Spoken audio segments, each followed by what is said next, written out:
Okay. Been live for 5 seconds before it decided to tell us we were live. Anyways, we are live. I'm back in Ontario. I'm no longer in Mexico. I'm barely tanned because I wore so much sunscreen that I could barely get tanned. I almost had sunstroke at dinner yesterday. I don't know if I told you this, but I almost passed out while I was eating dinner because I had on my back, I'm literally like lobster red.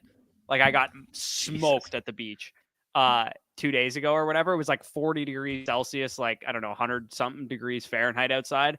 And yeah, I got demoed to the point that I had to take basically like a cold plunge to stop myself from passing out. You took a Joe Rogan cold plunge?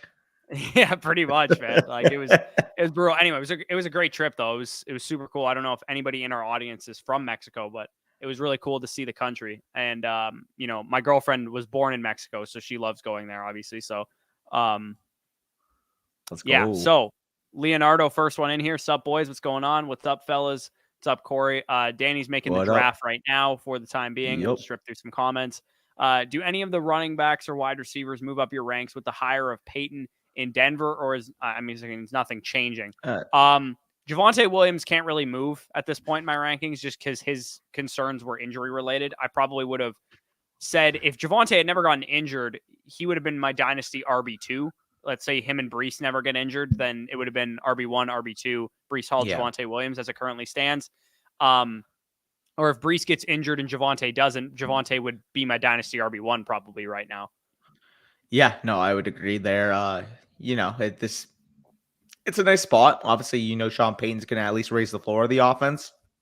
Last year, you saw that the floor was literally the worst offense in the league in points for. So I would say they're gonna raise it to probably Judy like a top 15 and Javonte definitely at face value should, you know, go up in value a little bit, but it kind of just helps you sleep at night with those assets. I wouldn't say that, you know, if Judy was worth the 108 before this, he's now worth the 105. He's probably still worth the 108. It's just now it's a little bit more of a safer investment. Yeah, no, I would agree with that. We can move on. I also sent you the link to the draft in the privates. So I'll just doing a rookie draft or a startup? This is a startup first, and then we'll do a rookie draft after, and it usually takes us to about an hour when I was doing it this week. Sounds good. I watched and graded the top 3 quarterbacks. So, so I haven't finished grading Levis yet, but I watched and graded Bryce Young and CJ Stroud, and they both had relatively decent grades. Bryce Young graded out. I mean, again, anytime I make reference to this, it's going to sound bad, but Bryce Young graded out similar to how Zach Wilson graded out in 2021. So he was graded as my scale's 1100. He was graded as like 986, I think it was, Zach Wilson, and Bryce Young graded as 990, I think. So the type of quarterback that Bryce Young is, I'm very intrigued. I think if the size wasn't a question mark, I think we would be easily talking slam dunk 101, no questions asked. And that includes Bijan too. Like I legitimately think this guy would be the 101, no questions asked. Well, it makes sense, right? Because I mean, he's Kyler Murray's size without Kyler Murray's athleticism. So there is still a little bit of projection there, but I mean, the talent's undeniable. You got a player that can realistically be like a Deshaun Watson type of player if he reaches that potential. So I would agree. Exactly my comp for him. And my comp, can you guess my comp for CJ Stroud? Jared Goff. No. More dynamic than Jared Goff. So it's probably somewhere between Goff and Dak. Yeah, I would say that's a perfect way to describe it. Geno? Yeah, Geno Smith was the comp for CJ Stroud. I think that's the perfect comparison for him because CJ Stroud is not nothing. He's not a pocket passer. He can do some things outside of structure. We saw it in the Georgia game. There is moments though where you see that he's a limited athlete to some extent. He's not, he's not going to suddenly get to the NFL and be a 500-yard, 8-touchdown rusher. It's just not going to happen. He's probably going to give you a little bit on the ground, maybe to the extent production-wise that Justin Herbert does, not necessarily like athleticism-wise, because Herbert, I think, is a better athlete than him. But for the most part, I think the best landing spot that he could go to, because he is like, and I the thread that I put out on CJ Stroud, just my initial thoughts, a lot of people like interacted with it, and I got a couple DMs talking about CJ Stroud with like Alfred and Angelo and a couple other guys in the space. With CJ Stroud, he is the definition of a shooter in the NBA. Like he is drop back, get the ball to the playmakers. He did a very good job of that at Ohio State, which is why he was able to be successful. And people will take, that away from him because he had great receivers, and that's true. But there's a couple teams in this draft that need quarterbacks that have great receivers. Like if the Falcons take a quarterback, then that would make a ton of sense. If the Lions take a quarterback, that would make a ton of sense. I got another one If that's the a lot Raiders of fun. take a quarterback, that would make a ton of sense. Hear me out. Carolina now working with Frank Reich. You got DJ Moore on the outside. You got an offensive line that really played well down the stretch. Got a decent run game already installed Draft there. Josh Downs in the second round or something. Yeah, drafted Downs, Flowers. There's a lot of guys that should be falling to the top of the second round that could be solid number 2 wide receivers in the NFL. And then not to mention, guy like Terrace Marshall showed some moments last year. Maybe he's a depth receiver for you. Obviously, add a running back or two on. I think if I was the Panthers, I would draft like 2 running backs round 5 and round 6 or something. Just grab Dwayne McBride and Roschon. Or maybe not Roschon. He might not last that Roschon's long gonna be anymore. day 2. I'm telling you that right now. So let's say Dwayne McBride and Chase Brown. Zach Evans might be like a 6th round pick. Chase Brown. I don't know. So let's get the draft going here.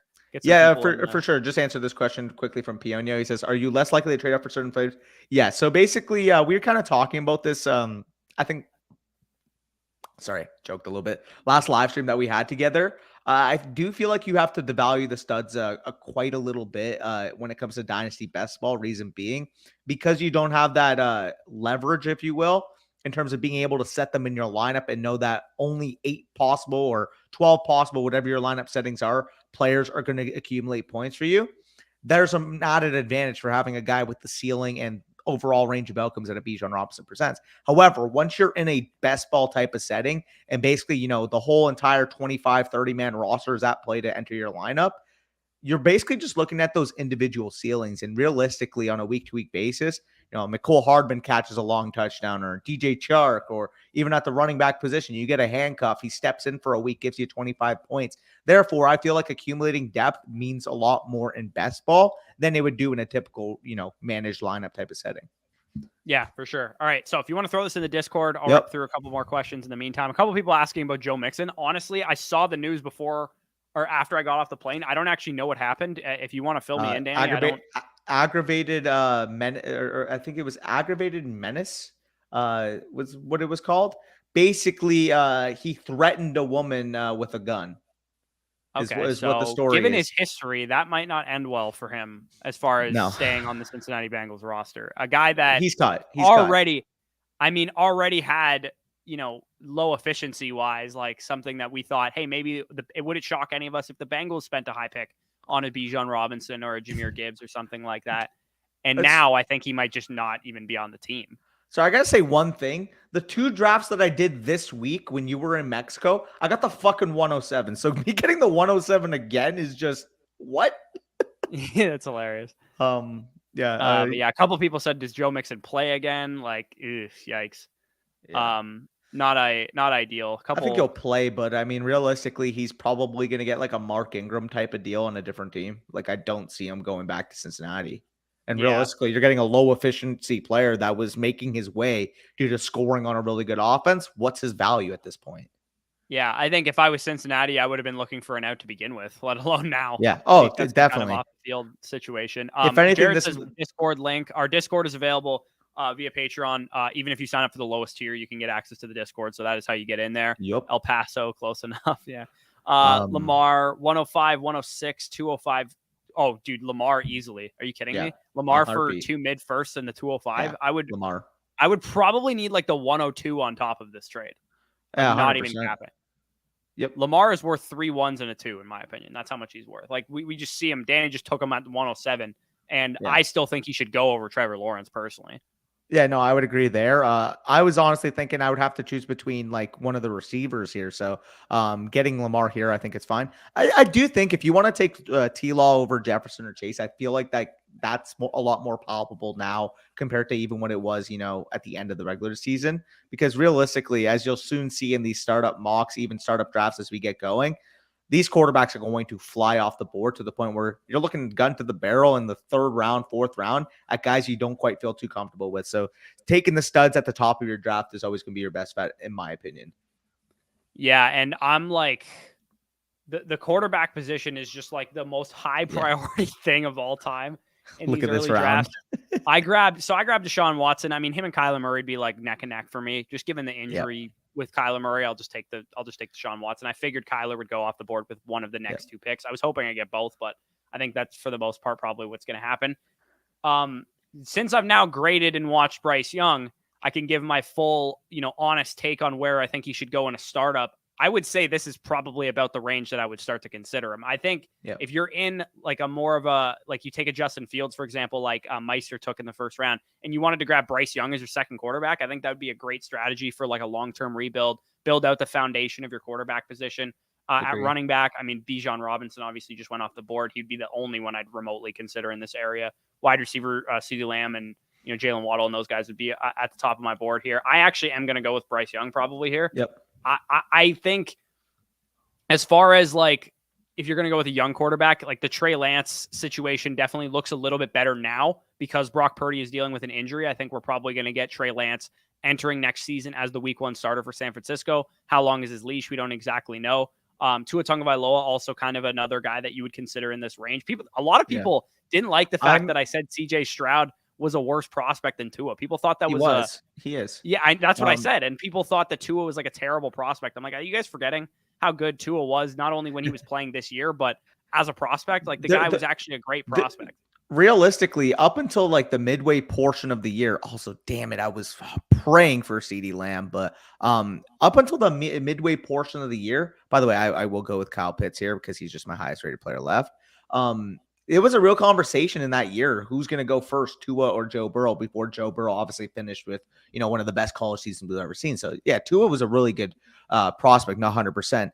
The worries that I have with Tua and why I personally wouldn't feel comfortable pulling the trigger on him in the second round is this guy has been in concussion protocol for 38. Yeah, I mean, health is a huge concern for him. I think in the second round, like mid-second round areas, I'm totally fine with it there because the guy is highly, highly surrounded with great weapons and a good coaching staff, and that's what he needed, right? Like, and I kind of compared the Stroud situation to Tua's because people were like, "Oh, if you told me, CJ Stroud versus Tua right now, I'm taking CJ Stroud." I'm like, I'm not doing that until I know where CJ Stroud goes. Yeah, and also, the archetype of those two players are, mental processors, get the ball out quick, that type of play style. And Tua has already had that first 2 to 3 years in the NFL where he's been able to understand the game. And we also know for a fact that he can do it at a high level because, any efficiency stat you look at this year, EPA per play, PFF passing grade, whatever you want to look at, Tua Tagovailoa was among the best quarterbacks in the league this year. So I think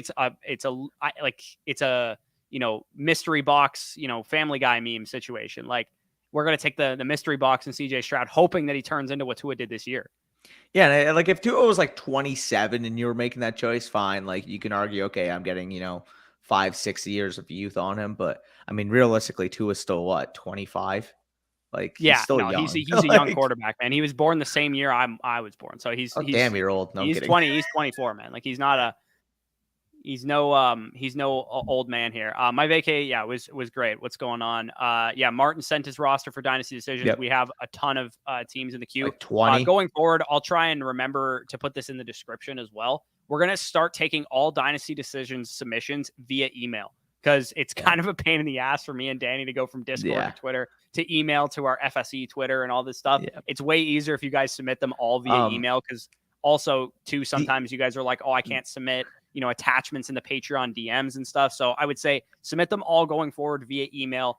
In the email, tell us whether or not you're a patron of ours, so we know where to put you in the queue and all that kind of stuff. But yeah, that would make things a lot easier for us. And we're going to have a bunch of Dynasty Decisions videos coming in the next few days. Adding to that, if you are a patron and you're emailing your team, put it in the email that you're a patron. Also, feel free to DM us on Patreon, just saying, hey, listen, I'm a patron, just sent my email, just so we know, obviously, who's a legit patron, because obviously, cycling through that sometimes. We can all make sure to send it via the email that you signed up on Patreon too, because we can always check too, if you don't specify. Vacay Appreciate was good. That, Dave. Yeah, so I actually thought, is the Senior Bowl game on tomorrow? It's either tomorrow or Sunday, I thought. I might do like a short 10-minute video just breaking down the biggest news and the biggest things that we heard out of the Senior Bowl. I've seen a couple articles kind of break it down, and I thought I could do just a quick summary solo video for 10 minutes, just breaking down the news. We already kind of talked about Roschon. He's been the talk of the running back position, and Rashee Rice, a guy that's been kind of disappointing and stuff like that. I might just quickly go over some of the biggest points out of the Senior Bowl, because I mean, we rip on the Senior Bowl all the time in the fantasy community, but I mean, realistically, Dameon Pierce was at the Senior Bowl last year. Christian Watson was at the Senior Bowl last year. Guys that have real dynasty value have come from the Senior Bowl before, so it is definitely relevant. It's just, kind of managing what actually matters and what doesn't. And there's probably only, 6 or 7 things that you can point to, but I might just quickly wrap up those 6 or 7 things so if you haven't been following it or if you don't have Twitter or whatever, kind of what happened at the Senior Bowl. So Marvin says, I own Herbert and Allen, 10-man Superflex. I have the 101 and 103. Should I trade the 103 for a minimum of 105 2024? Yeah, sign me up. I don't even have to read the rest. If you mean 2024 first? Minimum of 105 in 2024, I think is what he means. Yes, a heartbeat. So you're saying it's an early first, I'm guessing. Heartbeat. I'm sending next that year, pick 2024, 20 or 2023 204 Judy and a 2025 2. I'm selling that. Yeah, 100%. the 103 is not worth that much at all. Not even close. Like, I mean, theoretically, you're talking Gibbs or CJ Stroud most likely, and I would rather probably have the 105 and in 2024 or better if it ends up being better than that by itself, at least with the 204 on top of it, let alone Judy and a 2025 too. Quickly speaking on my pick, by the way, obviously I'm in a position Lamar Jackson, Kyle Pitts, and I'm on the clock here. The main choices would have been between Drake London and Jonathan Taylor, but just in my spot, getting that stud wide receiver locked down, keeping my flexibility open until the next round, don't exactly know what that board's going to look like. I just think Drake is the safer pick at that spot. Yeah, and there's absolutely zero chance I'm going to pass on Jonathan Taylor if he falls. Like, sense. This is kind of ridiculous if you ask me, that he's on the board in the 3rd round. Like, I get it, he's a running back, and you guys know that we don't really like to take running backs early, but he should at least be going at the 2-3 turn. It looks like Pionio kind of took the words right out of my mouth there. But to be fair there, I also think Drake London should be a 2-3 turn pick. Oh, I do as well. I think Drake London absolutely should be going in that area of the draft. I still think there's quite a bit of wide receivers on the board that I'm very comfortable with at this point. Mark Andrews also probably should be off the board at this point as well. Sorry, just one thing I quickly got to read. Marvin, so you're telling me you're getting offered London and Pitts for the 103? I don't care what his quarterbacks look like. You send that pick for London and Pitts. That's ridiculous. I would rather each of those assets individually over the 103. Yes, I agree. That's crazy, man. Yeah, crazy. So CJ Stroud went at the 2-9 here to DJ Platinum. I think Drake London should slot in like right ahead of where CJ Stroud goes because I would rather have Drake London slightly. Well, I think like London is well within that tier of Amon-Ra, London, Waddle, Garrett Wilson, T. Higgins. So anywhere on that 2-3 turn makes a ton of sense for me. Yeah, I kind of don't love this board. If this was an actual draft, I would probably trade down. Because all the guys that I kind of like there. I think Kenneth Walker's also another guy that I would probably like at this spot. I actually, you know what? I'm going to go ETN just because I have him rated higher among the running back position. I might grab Walker here if he falls back to me and kind of pivot to like a win now kind of build because I could, theoretically grab a win now quarterback later on to supplement production there with Bryce Young coming back. And I don't typically go win now in these drafts, but I mean, you guys are obviously in the draft with us and that we're going to pivot our strategy based on what we see on the board. I think I like Swift here as well. And Gibbs also stands out as somebody that should probably be receiver as well in consideration. So Metcalf and stuff looks good too here. Yeah, I'm going to grab DK, I think. Yeah, it keeps me still relatively flexible there. 12-team Superflex quarterbacks have Watson and Lance. Picks are 101 to 106. Wow. 108, 109, couple seconds and thirds. Pick Young, Stroud, Richardson, trade Lance. If so, for what? What's the play if you don't trust the situation? I wouldn't invest fully into the rookie quarterbacks. I would definitely I'm taking Trey Lance and pairing him with a high pick and going up for an elite quarterback easily. 100%. That's what I'm doing. If somebody is a rebuilding team or wants to be a rebuilding team and they have Justin Herbert or Kyler Murray or whoever on their roster, they'll take Trey Lance and a high first for him, guaranteed. Would you say Lance the 104 and like the 108, and you take Justin to go up and get Justin Herbert? I don't even think it would cost that much personally. Really? Yeah, I think you could probably take, and if they're sold on a quarterback too, like you theoretically should give them the 102 because you have every pick in the top 6, and if you're not going to take a quarterback, it makes sense that you sell the quarterback tax on whoever they like the most. They're guaranteed that player, so. You can sell them on presumably Bryce Young, in my opinion. And you sell them Bryce Young and Trey Lance. And again, just looking at startup value where Bryce Young went, I took him at the 2-2. Trey Lance went at the 3-3. If somebody offered you the 2-2 and the 3-3, you should be able to get up to this range of quarterbacks, Justin Herbert, Jalen Hurts, Trevor Lawrence, Lamar Jackson area. Yep. No, I would agree with you there. Yeah, go make a move for one of those studs. 103 or early first, 2025 second, and Tony. If you can guarantee me that pick's gonna be in the top 4 next year, I'm just gonna take the package. Yeah, I'll To be also take the honest, package as well. 'cause I mean, realistically, Yeah, I'm projecting 103. now. It's more of a tier break, man. Like this is what I in this thread that I talked about CJ Stroud. I'm like, CJ Stroud is a safe prospect. He's probably going to be a solid QB2 with some QB1 upside if the situation breaks right for him. But if you're telling me I can re-roll the pick into a chance at Marvin Harrison Jr. or a chance at Caleb Williams or a chance at Drake May, who those two quarterback prospects will absolutely be better than CJ Stroud. And I'm not just saying that, every year we do the same old dance where we're like, next year's class is even better. No, those guys will be better prospects than CJ Stroud. And Marvin Harrison Jr., just given the name recognition, the cachet he's already built up in the community, will probably be a top 5 dynasty wide receiver the second he's drafted. 100%. In terms of justifying my pick there, Jahmyr Gibbs, just looking at the running back board, I feel like you could pick less holes in terms of exactly what he would represent. At this point, what we know, he's probably going to be a top 40 pick. He's probably, going to go to a team with adequate volume available to him, and getting him at the 406 here when he's realistically a locked and loaded top 4 pick in rookie drafts, I'm all for it. Yeah, and he's another guy that I watched and graded on the plane to Mexico and then finished him while I was there.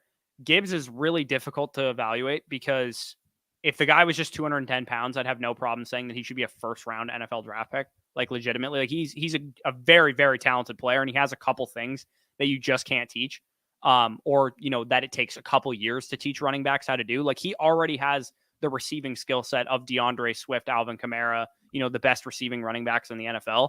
And his, fluid movement as far as like when he's catching the ball in open space, it's borderline special already, which is pretty crazy to say out of a college running back. And he has like legitimate 4.3 speed to boot, which doesn't typically happen with, your Alvin Kamaras and stuff like that. So like that skill set alone, even if he's not a 18 to 25 carry per game running back, which I do not ever think he will be at the next level, which limits his upside a little bit. But at the same time, like that archetype of running back can become a top 5 dynasty running back. Like we've seen DeAndre Swift be that high up in terms Aaron of value. Jones.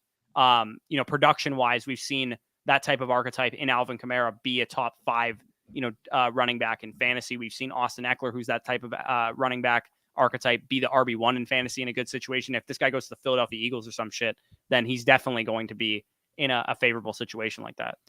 Yep. Shout out Angela. Yep. C2C. Yeah. Alfred from CTC. Payne. Yeah, it was already filled there, brother. Oh yeah, it got filled. It got filled pretty quick. Mighty Booch, looking forward to hearing your thoughts and seeing this play out. Yes, sir. So far, Mighty Booch got Chase, Tua, Barkley, and Diggs. So clearly, get that second quarterback, go compete. You're in a good spot there. What first would you guys trade for Burks?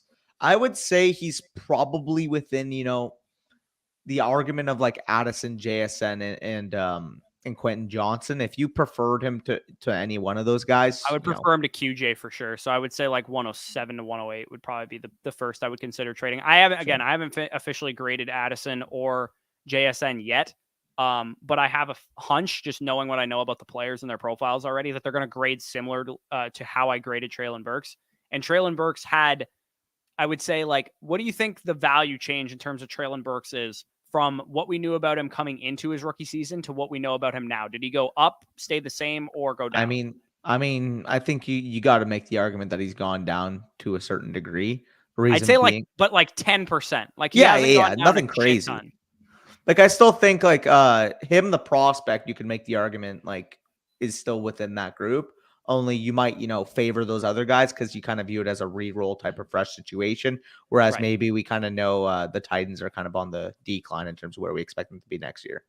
Right. And that's kind of what caused me to make the pivot from Burks wide receiver 2 in the class last year to Garrett Wilson wide receiver 2 in the class last year, is because I knew that Garrett Wilson would translate a lot faster.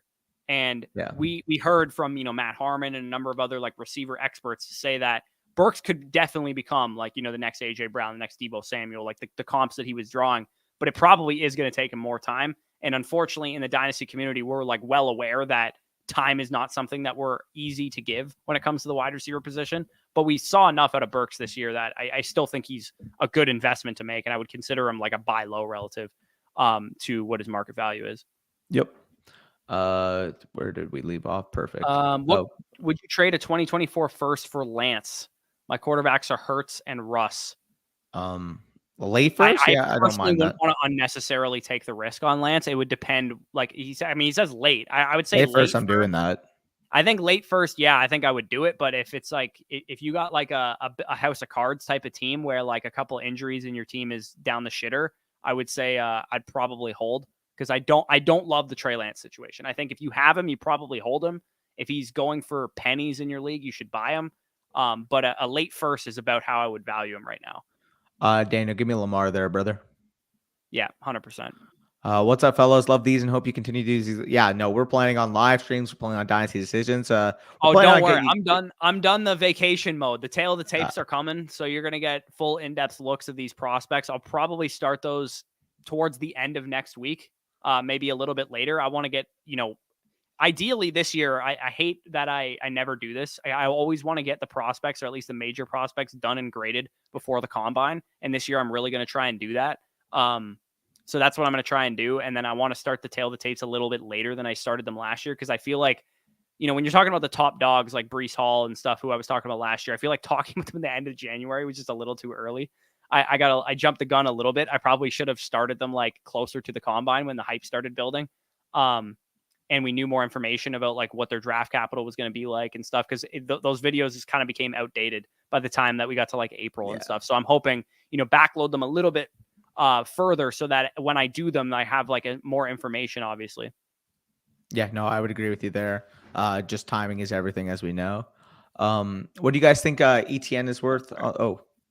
What do you guys think ETN is worth on the market right now? I'm trying to move him to get into the 105 or better while having the 107 already.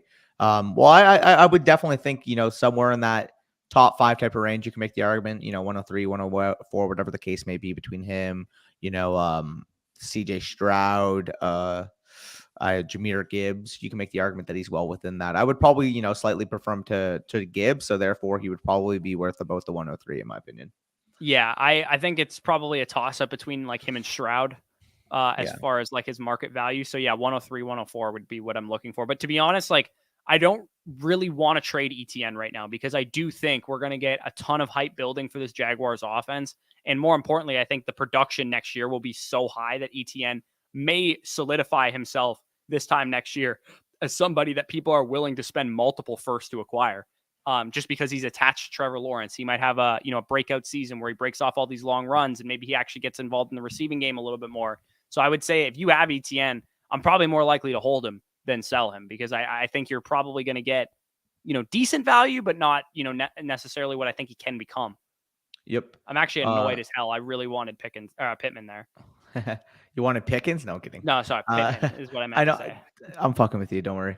I just traded 101, 103, 104, and 106. I kept 105 for Mahomes, Garrett Wilson. Why are you getting an extra first on top of this? Like Mahomes is worth that whole package pretty much. A 26 first. That's the first time I've heard a 26 first getting dealt.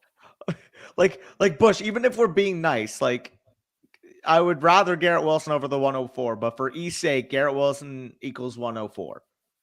Then you got fucking Mahomes for 101, 103, 106. And you got an extra first. Yeah. Yes. Sign me up. I mean, you essentially traded the 101 or the 102, wherever Mahomes is going, 101, 102 in a startup for like a late first, early second with Bijan. The 103 is, CJ Stroud. That's like an early third rounder, in my opinion.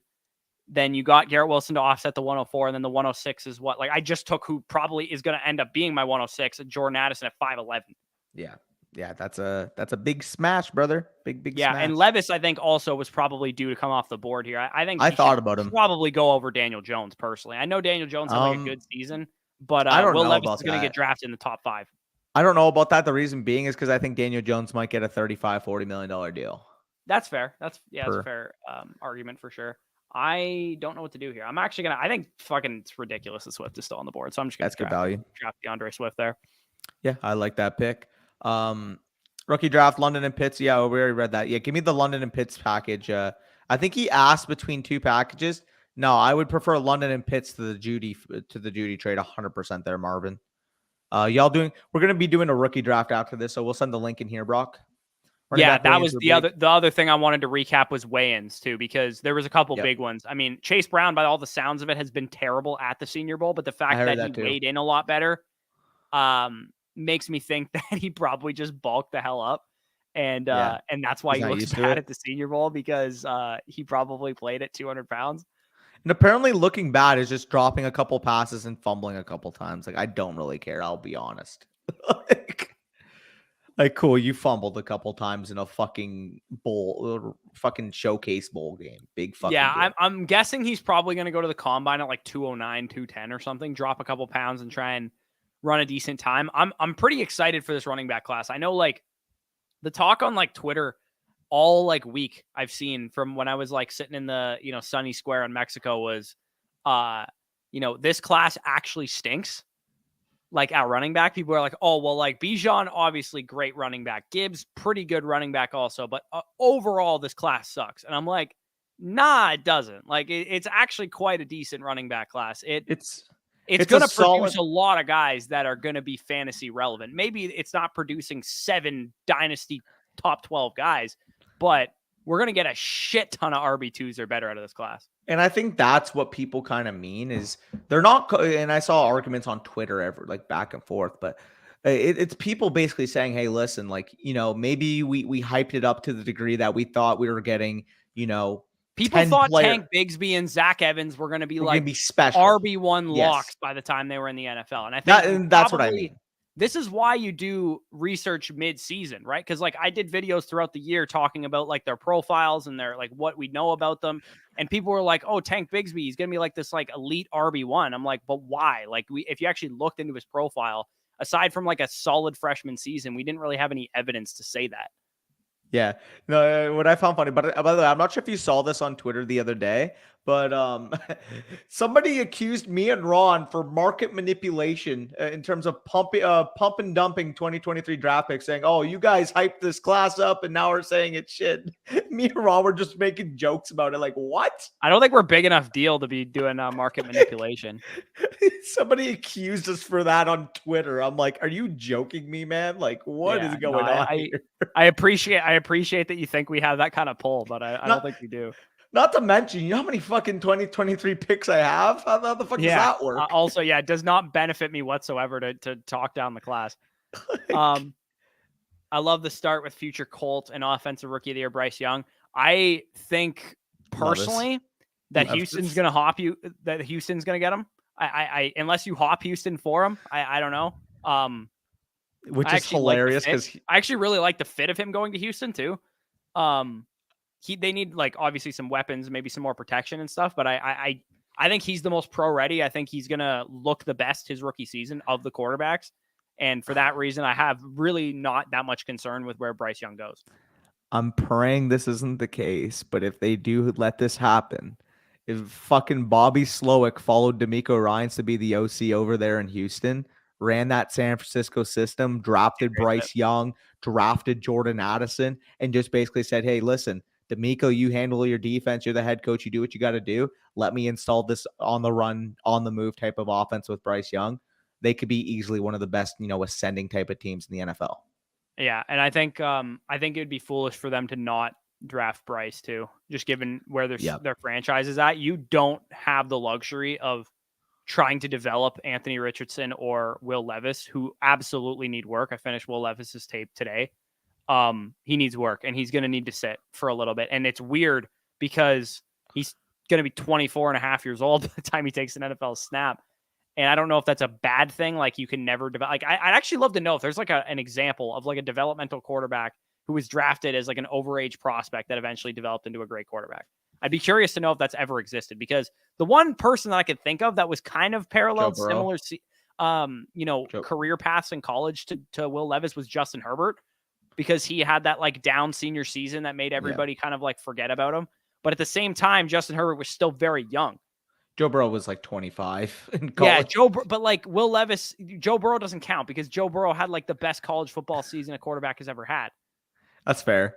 We need a quarterback that came back and regressed and still became a great quarterback in the NFL. You know what I mean? Yeah, I'm not too sure, to be honest. Like Josh Allen is the one that people point to, but like, I mean, like, I don't know, man. Like Josh Allen had as good as Will Levis's arm is, and it's very good. It's definitely the best arm in the class, in my opinion.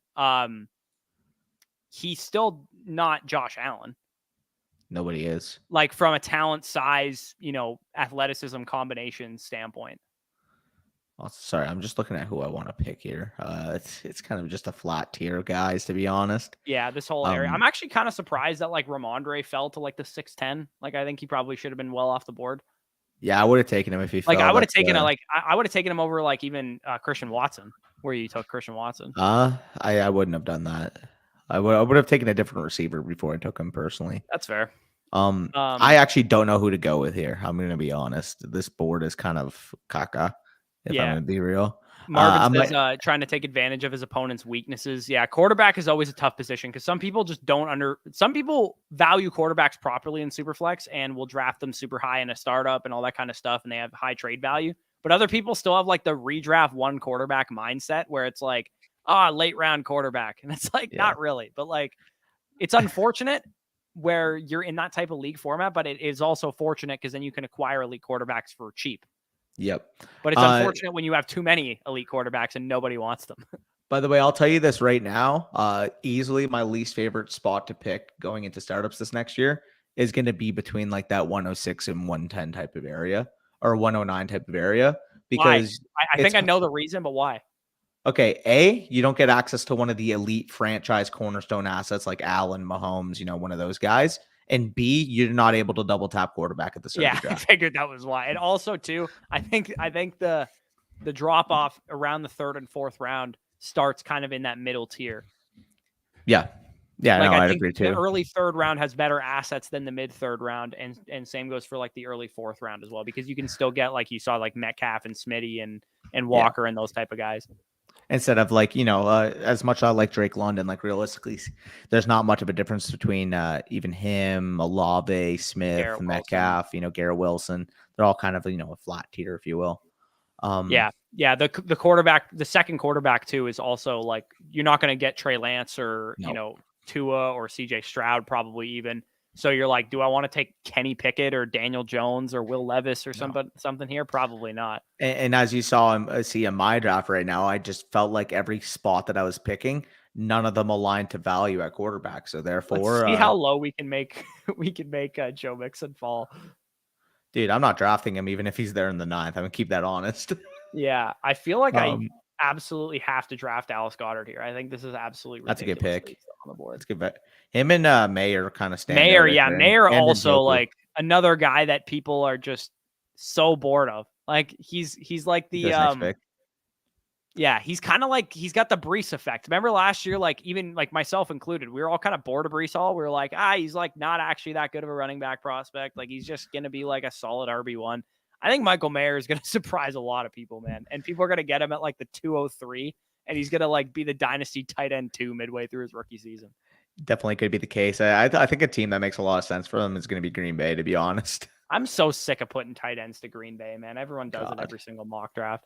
Well, if it's true that the NFL is lower on this wide receiver class, that must mean that they're higher on the tight end class. Because I heard that I'm seeing like Dalton Kincaid and Luke Musgrave getting mocked in the first round out here. I saw apparently there's like buzz around the league that 3 tight ends, Mayer, Washington, and one of Kincaid or Musgrave are going to go in the first. Yeah, I mean Washington and Musgrave are the athletes, right? And Kincaid's the production guy, and Mayer's kind of a bit of both. Yeah. Like Kincaid's like the Ertz, and then like Mayer, I don't even know who to fucking comp him to. Mayer's, I think Mayer's a lot closer to Mark Andrews than he is to like Pat Freiermuth, to be honest. I'd probably agree with that. From an athleticism standpoint, I think people are going to be really shocked at how good of an athlete he is at the combine. God, this board is so fucking gross. My Lord. Fellas, howdy. How much would you be willing to add to Kyler to bring in Josh Allen? Would give me the Mahomes-Allen duo. That'd be pretty fucking scary for your league. I'd be willing to add, at least 2, probably 2 firsts, to be honest. Yeah, I'd be willing to add a high first. I would say would probably be like if you added 103 or like something like that. I'd be willing to give another first. That could get it over the edge just because it's a high pick, and if they want a second quarterback, they can probably get Stroud or Young or something like that with that pick. But I'd be also willing to add, an early second or like the 112 or something on top of that 103 if I had to. I'd be willing to add, a mid to late first with that as well, 100%. It's Yeah, Josh I mean, Allen or dude, going Mahomes. up against Yeah, Josh Josh Allen. Allen, Patrick Mahomes Yeah, for your league mates, like they're gonna like freaking. That's brutal. That is like actually the scariest thing I've that's ever seen. zero. Yeah. I I wish I had. actually, I don't have any leagues where I have that kind of quarterback duo. Like the best quarterback duo that I have in a dynasty league is like I don't think like that 2 or 3 pick. teams with Herbert Watson. I just took Derek Carr. I do not like that pick at That's all. gross. Well, dude, look at the board.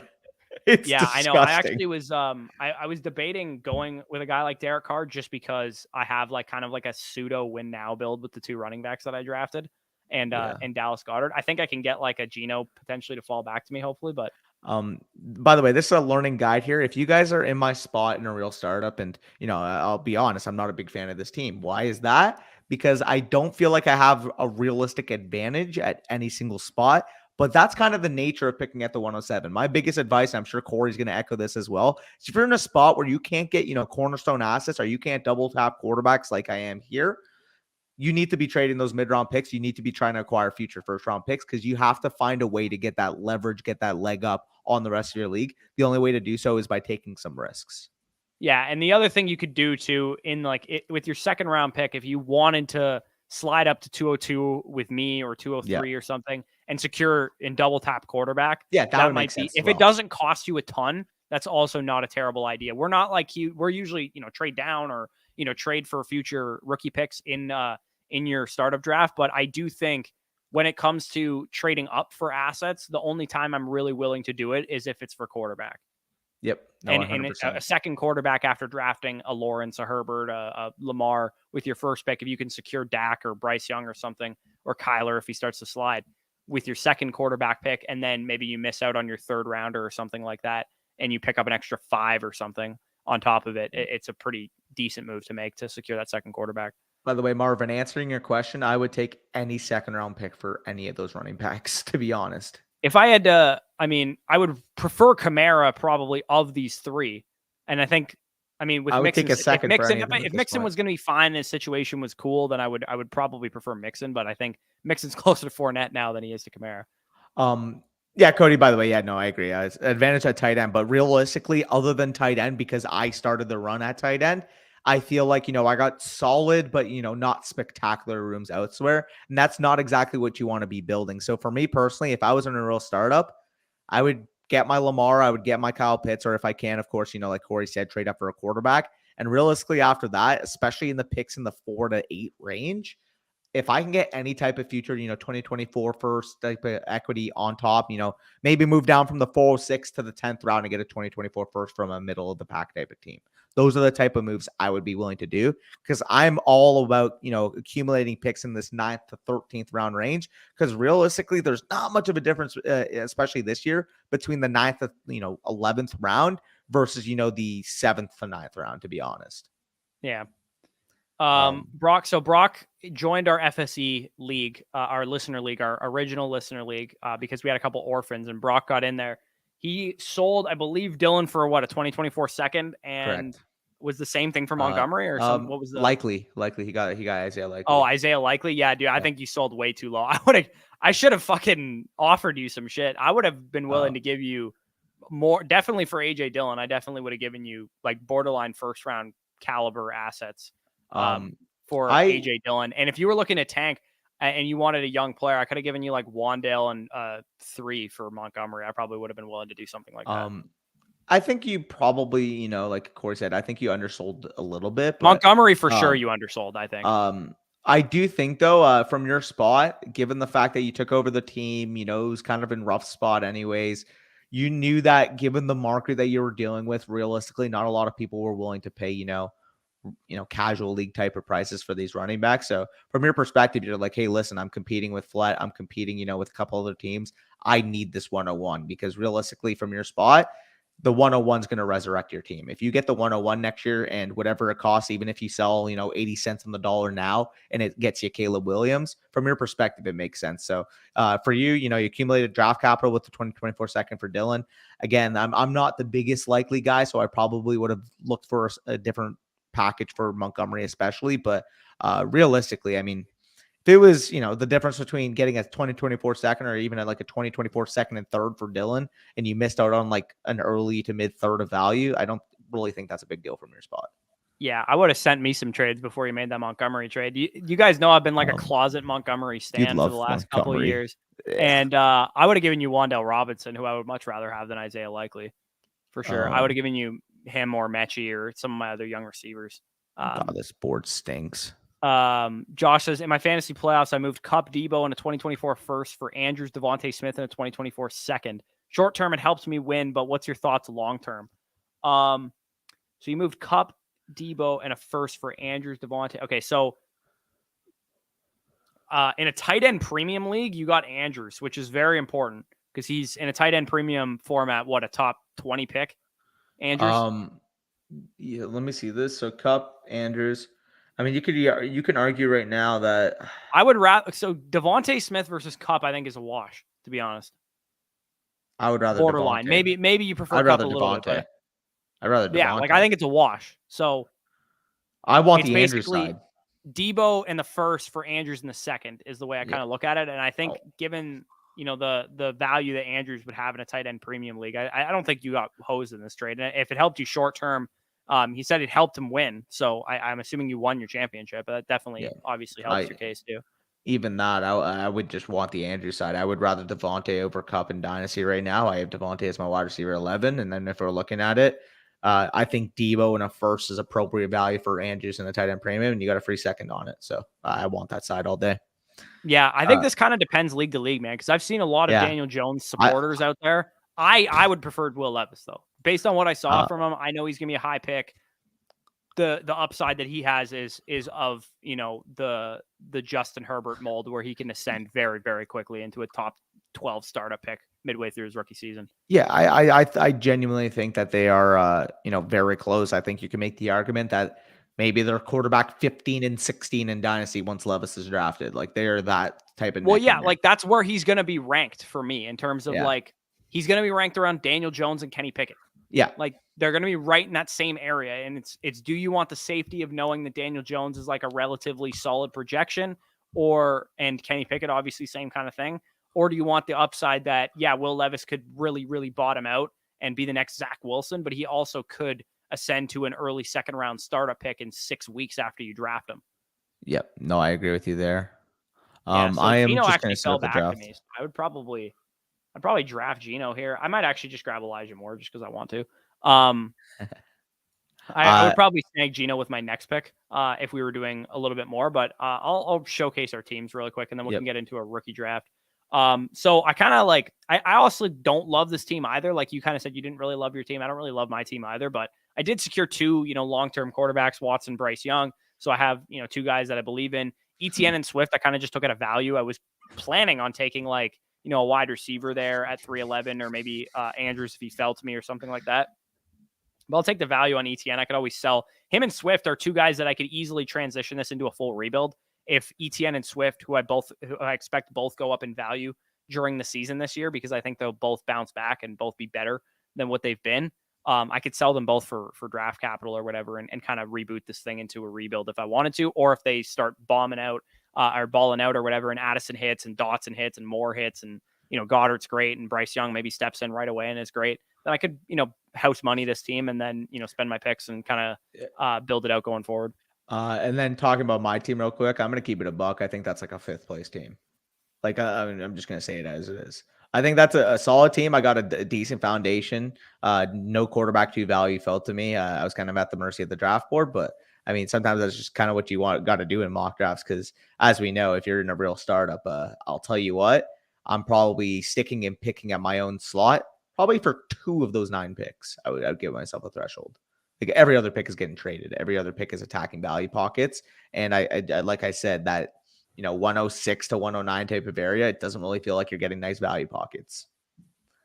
Yeah, I agree. It's a spot where, like we said, we would be trading down in. Like when you're at the mercy of the draft board and you're getting screwed every single pick, like that's when you just need to pivot and be like, I can't win this league the way that the board is falling to me.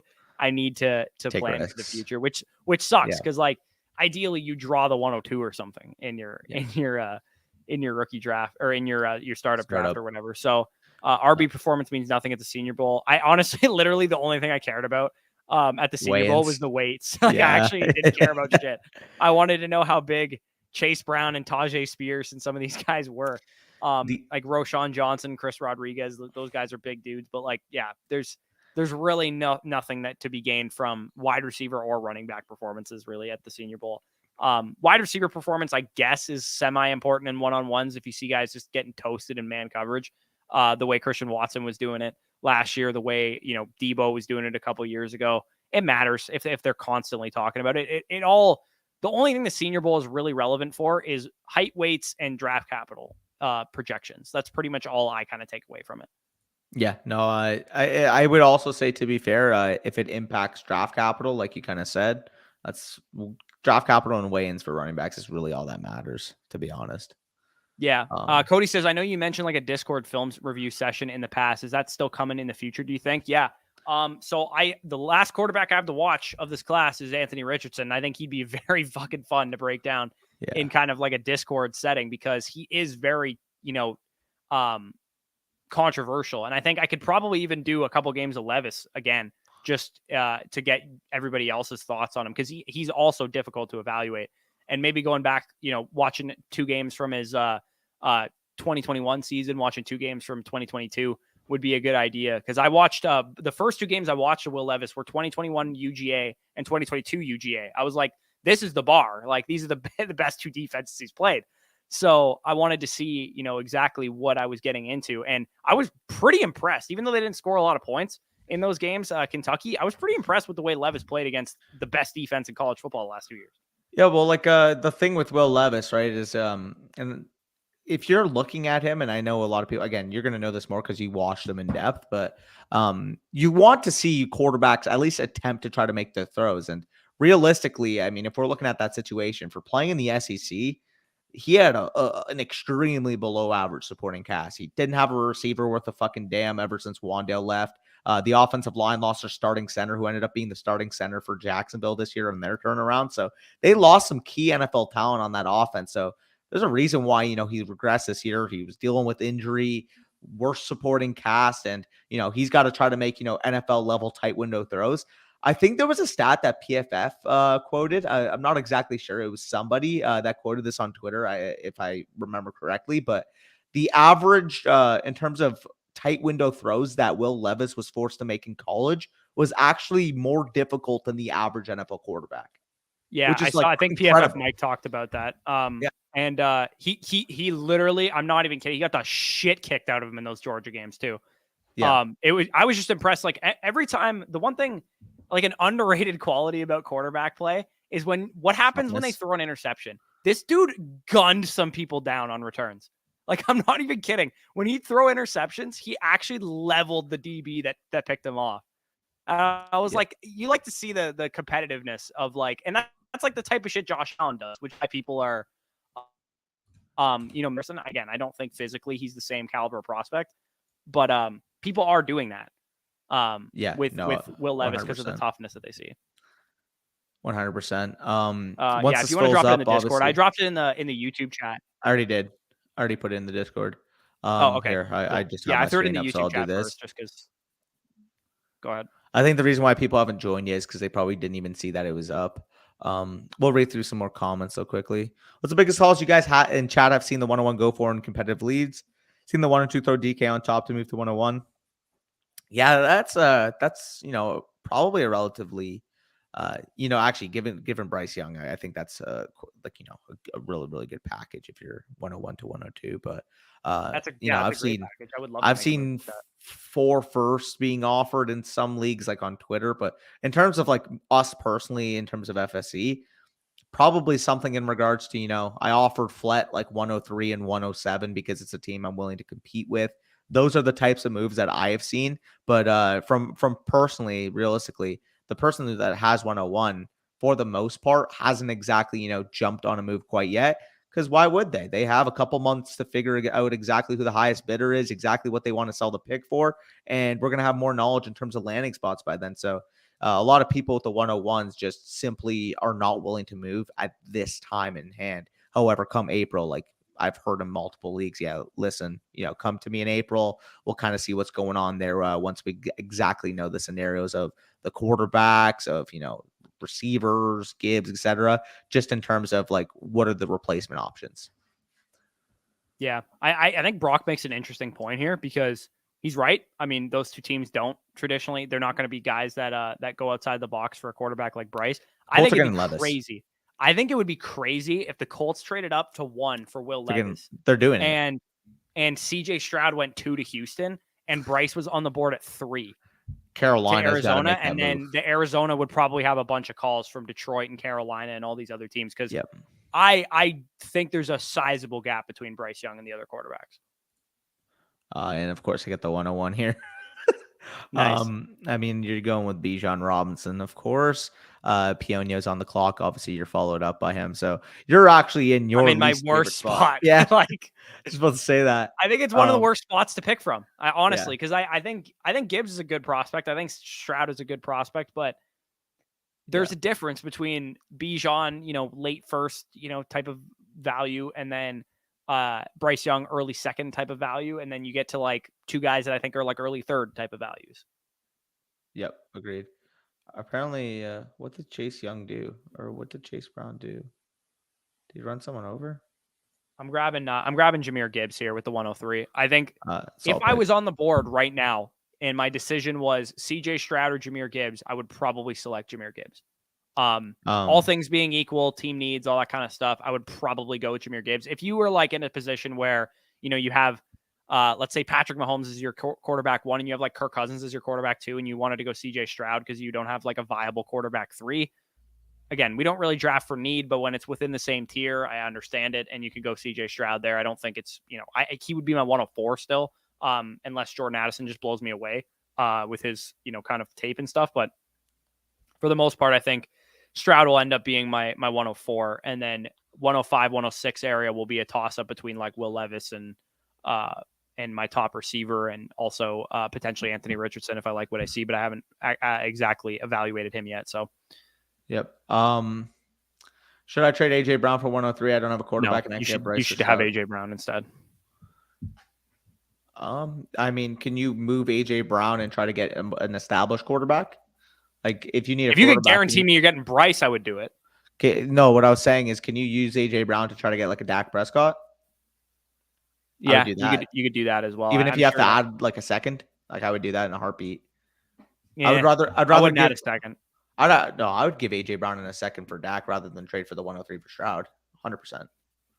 Yeah, I mean, if it's Stroud, I wouldn't do it. If it's Young, if you tell me Young's going to be that 103, I'm fine with that move. Yeah, I mean, I'd be willing to give Brown in a second for Dak. But I think Brown and Young are like exactly equivalent in terms of like startup value, and I think him and Dak are pretty equivalent as well. So, I probably wouldn't want to add anything to Dak or to AJ Brown. I'd be willing to. Pretty maybe easily. Like a third. I want quarterback equity. I'd be willing to give a second. Yeah, I agree, Brock. I think that Mayer's going to be like that as well. That's be drafted from the 110 surprise Dak fell to turn. My best quarterback duo in Dino is Mahomes and Trevor Lawrence. Yeah, that's a great dynasty quarterback duo. I have, my best quarterback duo, I believe is who do I have in Can't Wait. I have Mahomes and somebody in Can't Wait. Oh, I have Mahomes and Kyler Murray in one league. Sorry, that's my best quarterback duo. I mean, I can extend it to a trio if you guys want. Yeah, dude, you got a team that's like the dumbest shit I've ever heard. Oh, I got for those wondering, Brock's actually in the league right now as well. He just got added, so is AJ. Got a team with Allen, Herbert, and Watson on it. Yeah, which is stupid, and I still want Watson from you, and or Herbert, because I have Watson in like every other league. It's fair. I'm trying to make a deal with Flet right now.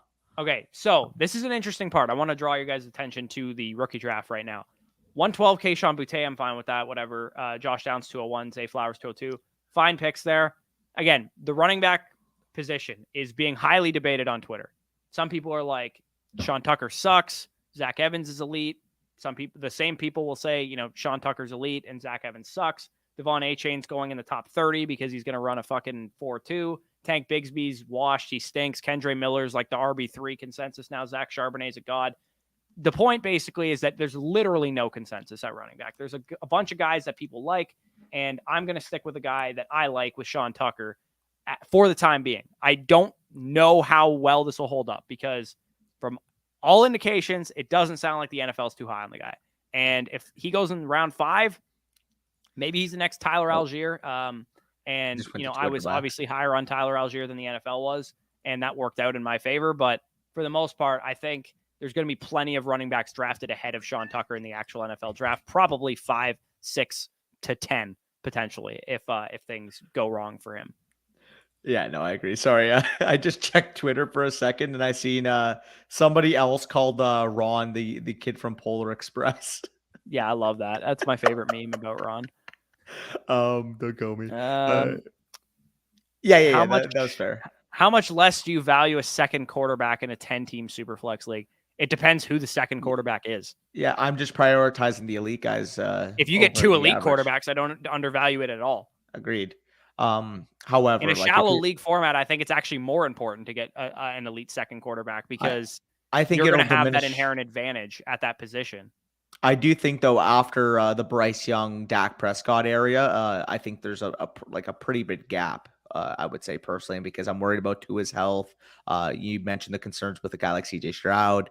You still, got question marks with Will Levis, Anthony Richardson, Kenny Pickett, like a lot of guys. Those guys, yeah, for sure. Like, I don't think there's a huge, need to like rush to the board. I'd be willing to put Richardson there if he gets top 15 capital, though. I will say he'd be somebody I'm comfortable with. I gotta watch the guy before I can give a formal opinion on the dude. But I have a feeling that this is the how they say he's not chasing upside gets you fired as an NFL GM. Like he's the type of quarterback that could absolutely get somebody canned. I would. I'll tell you right now, if I'm an NFL team, I would take the chance on Anthony Richardson before I do on Will Levis. I don't know, man. I saw enough out of Will Levis that I'm like, I understand it. I can totally see why teams are like invested in this guy potentially. Yeah. Okay. Where do we leave off here? Check sleeper update for Mixon, or check sleeper chat for Mixon update. Are we doing another? Yeah, we got another one going. Also, you should take my ARSB and Judy trade. Just saying. How low has Najee's value gone? I would say Najee is still like a borderline top 12 dynasty running back just because the nature of the position is so kind of greasy and shit. I have him like RB 15 or 16, I think, or maybe a little lower than that. I don't know. It's tough, man. If Kenny Pickett's a great quarterback, which I don't think he is, but if he's like a solid Kirk Cousins level quarterback, I think Najee Harris can be like a, David Montgomery 2.0, like where he's just consistently, like a back end RB1, high end RB2 for the rest of his like rookie contract. Yeah, that is fair.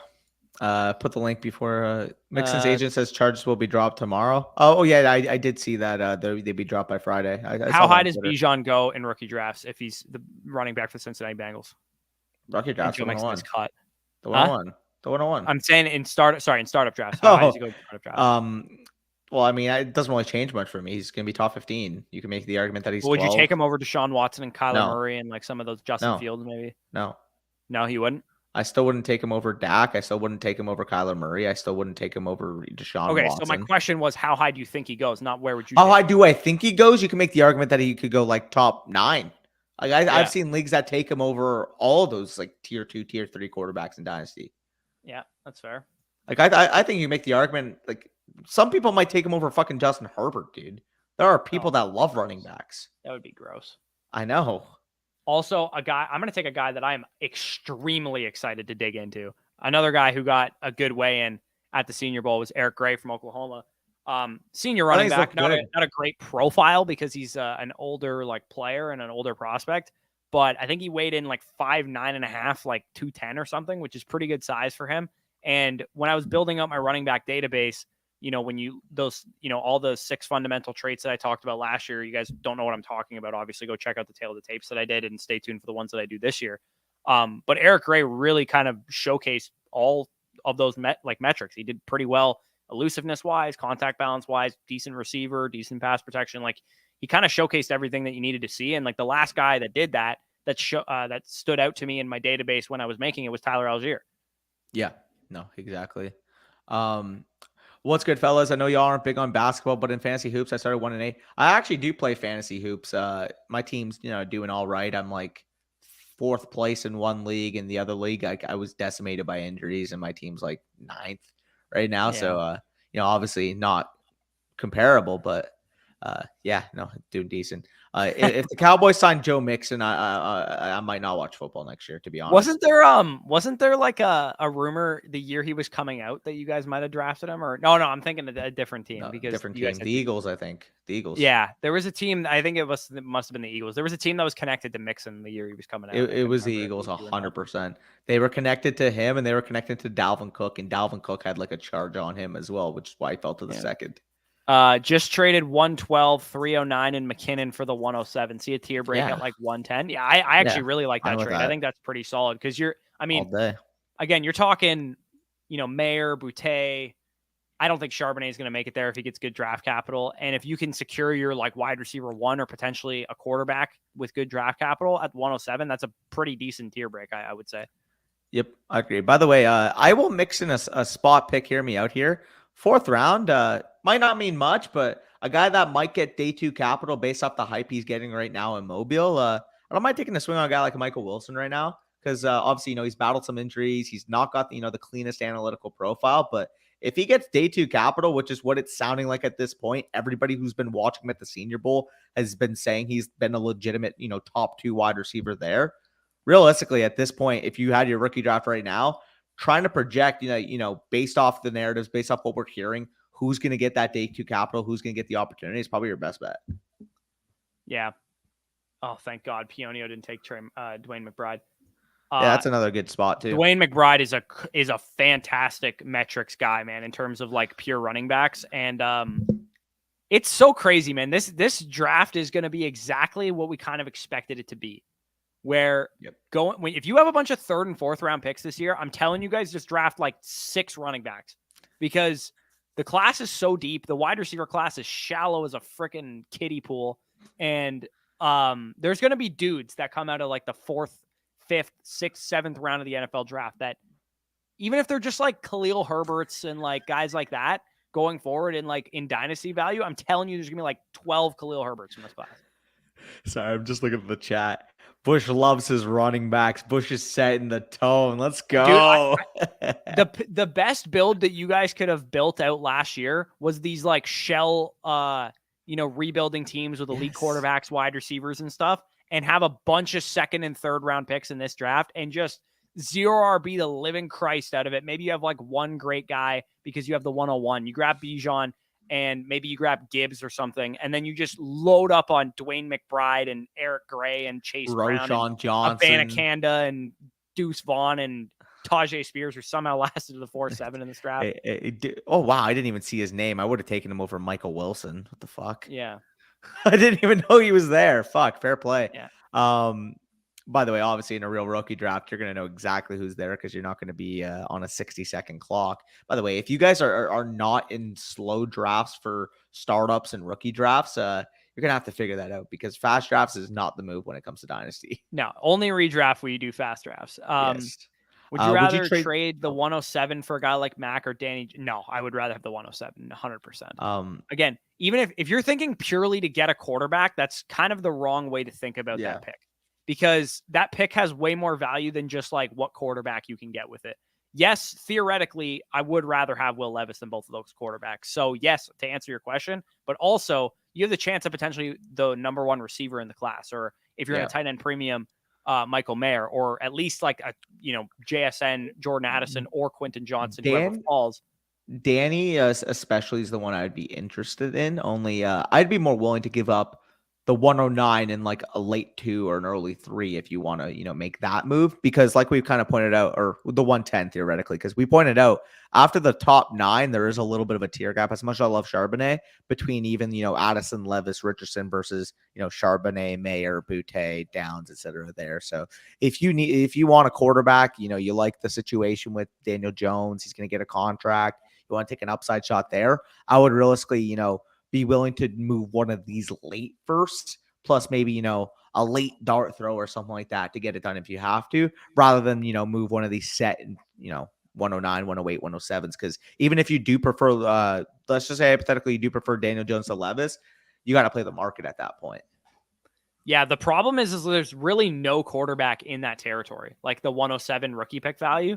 Like if we went to our Dynasty Rankings Manifesto 2.0 right now, there's nobody that's like valued as like a late first or a mid first, sorry, in quarterback value. Like, because you get from CJ Stroud and Bryce Young, who are like expected to go early, and Tua and Dak Prescott and those guys, they're more like, I guess they're like mid first type of values, but for the most part, there's like a big gap between them and Daniel Jones, Kenny Pickett, Will Levis, and those type of dudes. So for sure, there's like an empty tier of like no real like solid QB2s in Dynasty right now.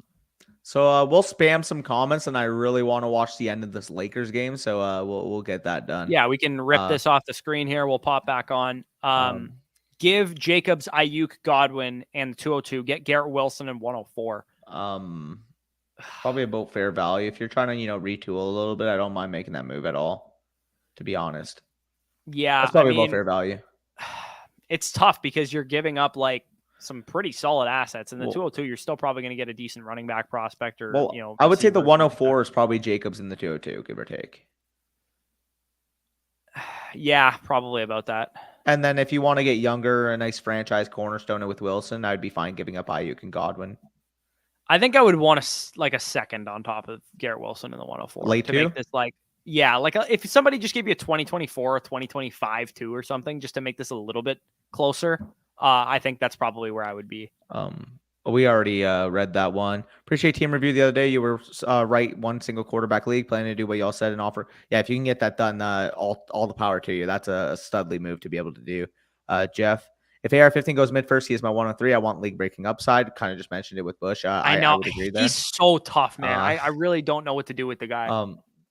Yeah, so Sean, basically what I do here is every time, when people join before the draft starts, I just go to draft order here, and then I hit the randomize button because obviously, adds a little, surprise factor and doesn't just screw whoever's the last one in. And as a Colts fan, I think there's a legit chance that the Colts take AR-15 at 4 based on pure upside. That'd be pretty nuts, man. I'm all for that. I'm leaning towards Anthony Richardson not even going in the first round as opposed to going really high.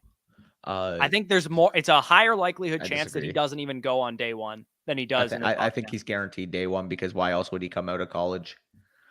That's fair, but like those selection committees are wrong sometimes. Maybe. Sean Tucker's a beast. Hopefully, NFL teams think so. That's all that really matters at this point. I can't wait to actually watch his tape and grade him because I've cooled on him, but I still haven't actually watched his tape yet. So there's a chance that I'd watch the guy and I'm like, this guy's good. I would add maybe a late 2 at most, but realistically, I'm not adding more than that simply because I think Addison, Quentin Johnson, JSN, and Jameson are pretty much like same tier, if you will. That's about what I think he's valued at. I think I'd slightly prefer Jameson to the 110. If you told me 108 for Jameson, I think that's about fair. Yeah. Any tips for trying to make a team that looks like a potential juggernaut into Dynasty League fall apart? They're looking wild the next few years. I mean, not really without context, I would say, Jeff, to be honest. I would need to kind of see what you're referencing right now. If we could draft, that would be sick. Bush's camera died, so I'll quickly rip these off. The Devontae is core receiver. Would you deal Devontae plus 108 for the 108 plus a mid first? Yeah, give me 108 and a mid first for Devontae all day there, Lance, if you can turn Devontae into those 2 nice picks. Lance, 106, 108, 205 for Hall, Walker, Swift, rebuild complete. Now need running backs. Does that get it done? I'm just not a big fan of giving up the quarterback equity for 3 running backs personally. I just don't think you need all 3, to be honest. I would do a different deal to try to get maybe 1 or 2 of them max, but I'm not trying to get 3 running backs in one deal. What's up, ladies? What's up, B-Mac? Bush is back. Is there false past Washington? They're legit trolling. I agree with you there, Brock. And then finally, all 4 quarterbacks are top 15 for sure, but most likely top 10. AR doesn't get past the Panthers at 9. I hope you are right. I'd be willing to make a bet with you right now that AR does get past the Panthers at 9. I hope you are right. Either way, appreciate you guys last hour and 15. I am going to go watch the end of the Lakers game. Hopefully they don't make me sad again today. Take care.